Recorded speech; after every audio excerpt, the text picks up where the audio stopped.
Making a difference means exactly what you would think it would mean.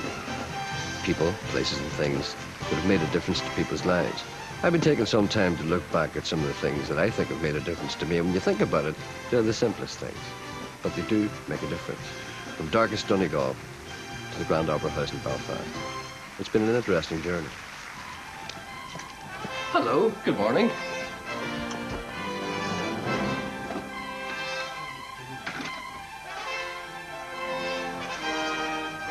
Gerry, I have a problem. Good. See, Daniel dumped his girlfriend. That's a surprise, isn't it? It's good to take a cow for a walk every now and again. It shows it that you love it. Any spare wound we have, we'll send him down to your hut. Hello, good morning. Hello, Gerry. Hello. How are you? I'm all right, thanks. Lovely to speak to you. Nice to speak to you as well. Yes, I'll tell you what I'm looking for, Gerry. Yes? I'm looking for a door for an old black range. Is it an old one? It is one of the old original black ranges, yeah. Can you put your feet up on it? Yes, you could on the wee ledge, or you could even put them in the oven, yeah. You can't put your feet up on the new ones, you know. No. You get the soles burnt off you. No. Did you have a range in your house when you were wee? I did, yes. I've very fond memories of it, yes, in the Sperrin Mountains. Oh, what kind of a house did you live in? Oh, a wee, small, stone, whitewashed house. Really? Yes. Isolated way up in the mountains? That's right. We lived a lane away up in the mountains, about half a mile long, yep.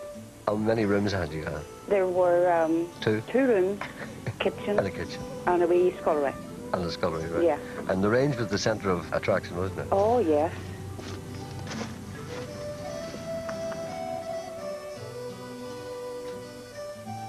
It's hard to beat the old-fashioned range in the corner. I feel comfortable here.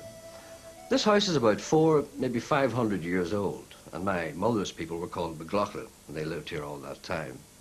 Everybody around here is called McLaughlin or Doherty. It's the remnants of the old Gaelic clan system. I used to be called Charles's Kate's Gerald. Kate being my mother's name and Charles being my grandfather's name. He was born in 1860. And his mother used to tell him about the famine.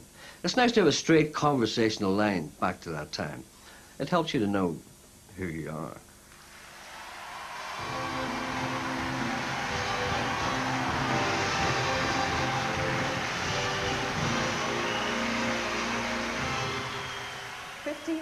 Nicola Ritchie would like to nominate her grandparents. Nicola said, "About a year ago, I went through the worst experience of my life. My grandparents, Alan and Maureen Ritchie, supported me and brought me to live with them. Now, I've never been happier. They've always been there for me during the difficult times and the good times, and I know that I can rely on them completely." Two wonderful people who are genuinely making a difference. Thank you. How many was in your family? Oh, there were I have one brother and one sister. Oh, you weren't too bad. You weren't too cramped. No. And what kind of things did you do when you were wee, do you remember? Oh, goodness, what did we do? Well, we would have worked a lot in the farmyard. I don't know, I always imagine that the summers were much nicer then. My mother had 5 sisters and 3 brothers. That's including their parents. 11 people in all living in this house, in 2 small rooms. I don't know how they did it. Things were uncomplicated apart from that. All the dogs were called Jip, all the horses called Bob, but cats were not named. They just existed. Yeah, a dog bit my arse, actually, when I was about 11. Well, I want to ask you what, Gerry, did it leave a scar? It did, actually, but I don't normally show it to strangers. Oh, right. No, people don't seem to realise how traumatic that can be. You see, when you're a child, you see your arse is quite small, so a dog can get a grip on it. It's a big scar now. It's another thing I care to talk about. Do you have any sheep or anything? Oh, we did, yeah. We had sheep and we had pigs, yeah. And you Yeah. Had you any chickens? And we had chickens, that's right, and free-range eggs, yeah. And don't tell me, what you did was, when all the spuds were boiled, you champed them all up and then threw them out to chickens. That's right, you did. That's right. And what did you shout when you threw the chicken? Chick, chick, chickie? Chick, chick, chick, chick, chick. Yeah, that's right. I know all this. You're bringing me back to my childhood. A vanished lifestyle.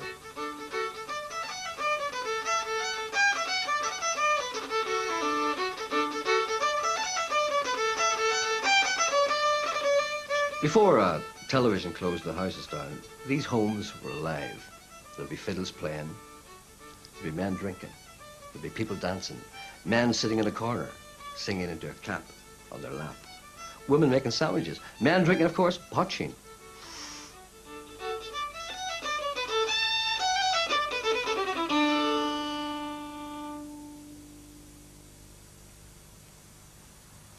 Most of the people around here had nicknames according to various eccentricities or occupations. There was Cold John, there was Hailstones, there was Barney the Weaver, there was White Hara. We were called the Eggs. I've never been able to figure out why. It's lost in antiquity. What's the first thing a hen does after it scratches on the ground? It looks up. No, no. It looks around it. No, no. It scratches its arse. No. What does it do? It reverses. You're right. It reverses so as it can see what it has scratched up. You're absolutely right, because a hen can't see through its own belly. Exactly. Because got it's a it very in big fat belly. That's right. I never thought of that. Now that you say it, it all comes to me. Yes. He scratches and then he moves back. Ah. I think hens have a great system, you know. Wow. I always admired the mating system used. The rooster bears no responsibility whatsoever. I mean, if the rooster has a great time, you know, all he needs is a bottle of whiskey and he's got a perfect life. I didn't do too much work here. I was too busy looking at things and throwing stones at crows. But every once in a while you're expected to do your bit. You're expected to help pick potatoes, and you go to the hill and stack turf, and horseflies all swarming around you. And you had to feed the animals too. You had to feed the ducks, you had to feed the geese, you had to feed the chickens. At all times, avoiding the rooster, of course.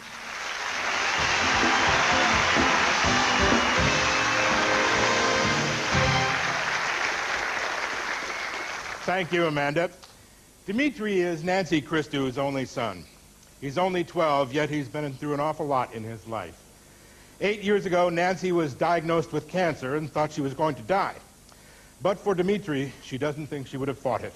Mom tells me you're also dyslexic and you struggle at school, but you always tell her you're going to go to university and make her proud of you. You're always thinking of her and helping in the house, and she tells me that you want to go to America to become a basketball player so that you can earn a lot of money and build a wee house for her. When I was a little fella, I used to live down in the country.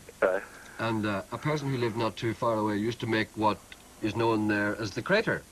A drop of the Potsheen, the old Mountain Dew. And what actually happened was that they got word that the Potsheen police were coming. So what he did was he got rid of the wash. You know what the wash is? Yeah. That's the remains of the residue of the Potsheen, which is alcohol based, of course. There's still a kick in it. They're absolutely, and he poured it into the duck pond. But the only thing was, the police came and went, but nobody told the ducks. So people used to come from miles around to see the ducks, and they couldn't walk. I mean, it's hard enough for a duck to walk in the first place, but a drunken duck is a very bad trouble getting about, and they were falling over the place. It was great for days and days, and they were going in and asking to use the phone and ordering curries, and wanting to know where the disco was and everything. It was awful. Anyway, thank you for your contribution, sir. Bye-bye. Thank you. Goodbye. Somebody coughing. I'd play the Red River Valley, and he'd sit in the kitchen and he'd cry. Saturday night was a big night. That's the night my uncles and I would go to town. They used to treat me like a small, kind of deformed adult. So every Saturday night when they felt the need for drink, they couldn't just leave me here on my own. I would get up to all kinds of things. So we'd head off to Buncrana, about 5 or 6 miles up the road. 3 bicycles. We would wobble off in search of the town. Then when we got there, they'd go to the pub and they'd give me sixpence to go to the movies. Or they called it the pictures at that time. Of course, I didn't go. I pretended to go. I used to sneak back and look through the window of the pub and watch all the crack, the dancing, the fiddling, the drinking, the laughing, and all that stuff. When it was time to go home, I was still there. By this time, my uncles needed a bit of help to get on their bicycles. I would do that. Then we'd head off on the way home. I'd kind of stay behind in case they fell into the ditch, or shuck, as they would say. I was a kind of a tail gunner. So we headed off back here into the night. 2 drunk, 1 sober. My great-uncle William is the most generous, caring person I know in the whole world. My mother is a single parent, and without my uncle, I would have found it very difficult not having a dad. I want the world to know he's a star person. And I don't see him as an uncle, but as a dad and uncle all rolled into one. William John, Mark McDowell. Fantastic. I think it's good every once in a while to look back and see who you really are. Because who you are the people who went before you. And your personality is formed by the way your family treats you. They make the difference between you being a well-rounded individual and going down the tubes. I think I have no complaints on that score. I had a great uncle once who went penniless to Canada and became a millionaire. He was a timber magnate. He used to come home every once in a while, and one of the times he was home, he promised to bring my mother back with him. She was only 17 at the time. They went to Derry to get a ticket, but unfortunately my mother's sister went with her as well. And when she realised what was going on, she wanted to go to Canada too. So my great uncle said, right, that's it. None of you are going. So my mother didn't go. That made a difference to me. Otherwise, I'd have been a Canadian. You make it